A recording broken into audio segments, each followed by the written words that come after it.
Assalamualaikum warahmatullahi wabarakatuh. Halo guys, kita lagi ada di Museum Geologi Bandung bersama saya Donald Hadi dan rekan saya Satria Jaya Prahara, dan di sini kita itu bukan tanpa alasan, tapi kita akan mencari satu objek yang akan kita jelaskan sebagai bahan pelajaran kita. Objek apa yang akan kita jelaskan? Objek apa nih? Ya, langsung aja kita cari objek. Oke, thank you. Kita cari. Tanah liat merupakan salah satu jenis tanah yang terbentuk dari aktivitas pelakukan kerak bumi. Kerak bumi umumnya terdiri dari batuan feldspati, yaitu batuan yang terdiri dari batuan granit dan juga batuan kubah.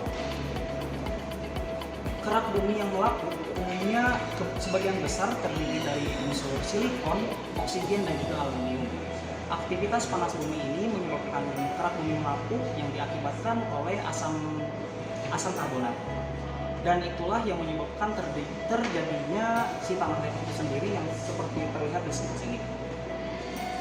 Tanah liat mempunyai sifat liat atau lengket. Kemudian tanah liat juga memiliki sifat yang sulit menyerap air. Dan juga ketika tanah liat ini kekurangan air di dalamnya, maka tanah liat ini akan dapat membentuk butiran-butiran halus ketika kering seperti itu. Kemudian tanah liat juga dapat berwarna hitam atau keabuan. Kemudian yang terakhir adalah si tanah liat ini juga dapat kita gunakan sebagai bahan konstruksi, seperti contohnya dalam pembuatan genteng ataupun pembuatan batu bata seperti itu yang dapat terlihat di sebelah sini.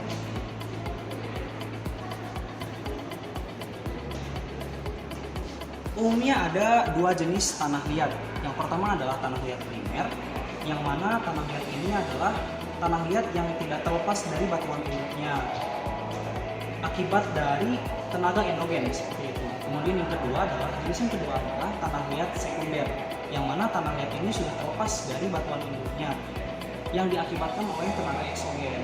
Contohnya seperti ketika tanah liat itu ada di area sungai, kemudian tanah itu terpisah akibat dari arus sungai. Oke, lanjutkan penjelasan rekan saya Satria mengenai tanah liat ini, di mana tanah liat memiliki kadar kembang susut yang tinggi.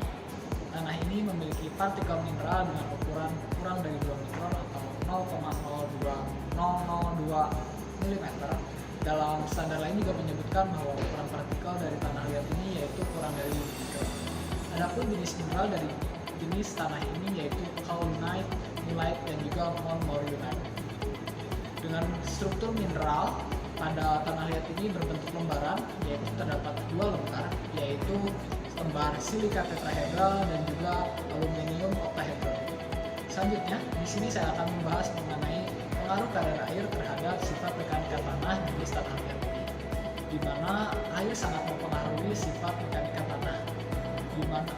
Selanjutnya, ketika kadar air berubah, maka sifat dari tanah liat juga ikut otomatis berubah.